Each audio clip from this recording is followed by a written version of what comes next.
Bismillahirrahmanirrahim. Assalamualaikum warahmatullahi wabarakatuh. Saya Silvana Tridayanti dari SMA Negeri 1 Cikarang Barat, Kabupaten Bekasi, merupakan pengajar biologi kelas 12. Untuk kali ini yang akan saya sajikan adalah hukum Mendel. Gregory Johann Mendel pada akhir abad ke-19 melakukan persilangan dengan kacang ercis atau yang kita sebut dengan Pisum sativum. Mendel berhasil menemukan prinsip-prinsip pewarisan sifat sebagai landasan utama ilmu genetika.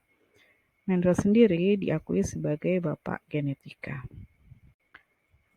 Mendel memilih kacang ercis sebagai bahan percobaan karena memiliki beberapa pasang sifat yang sangat berbeda, contohnya warna bunga, kemudian dapat menyerbuk sendiri atau dengan bantuan manusia serta dapat menyerbuk silang karena merupakan bunga yang sempurna. Daur hidup kacang ercis juga relatif pendek, kemudian mudah ditumbuhkan dan dipelihara. Tanaman ini bersifat diploid. Kemudian hasil persilangan sederhana dan mudah dianalisis. Hukum segregasi atau hukum Mendel 1 berisi tentang bagaimana pembentukan gamet, tiap pasangan gen akan disegregasi ke dalam masing-masing gamet yang terbentuk. Jadi biasanya sebelum terjadi persilangan, individu akan menghasilkan gamet-gamet yang kandungan gennya separuh dari kandungan gen pada individu. Contohnya bisa dilihat pada diagram berikut.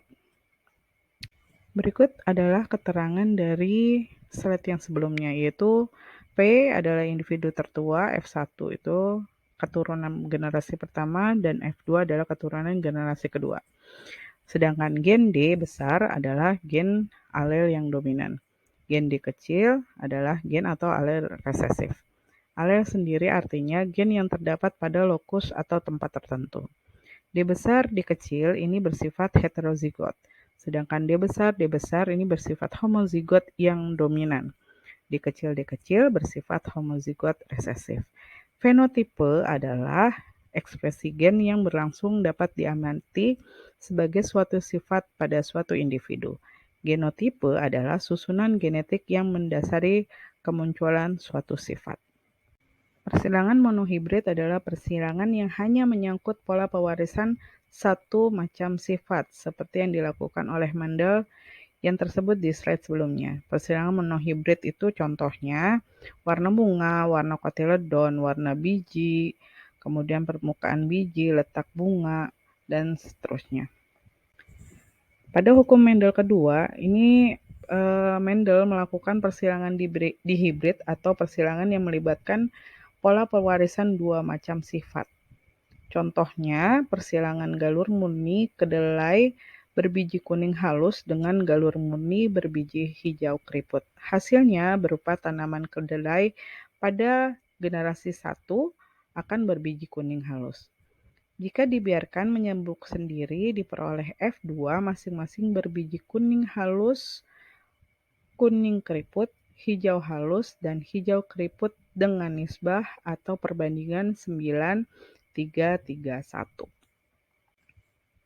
Berikut adalah gambaran bagan bagaimana penyajian atau hasil dari persilangan dihibrid.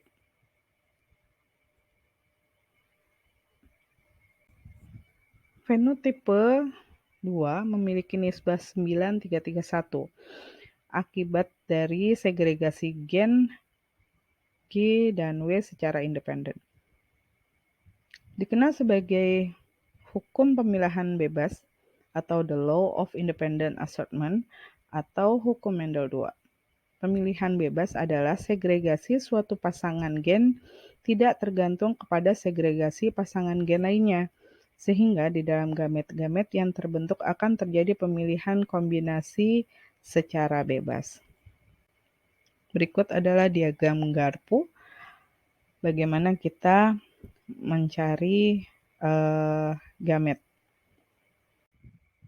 Ada 3 peristiwa yang menyebabkan terjadinya modifikasi nisbah atau perbandingan 3:1, yaitu semi-dominansi, yang kedua kodominansi, dan yang ketiga gen letal. Modifikasi nisbah atau perbandingan 93:3:1 adalah satu interaksi pasangan alel, yang kedua polimeri, yang ketiga kriptomeri, yang keempat epistasis dan hipostasis, sedangkan yang kelima adalah koepistasis. Demikian penyajian hukum Mendel dari saya untuk kali ini. Terima kasih. Wassalamualaikum warahmatullahi wabarakatuh.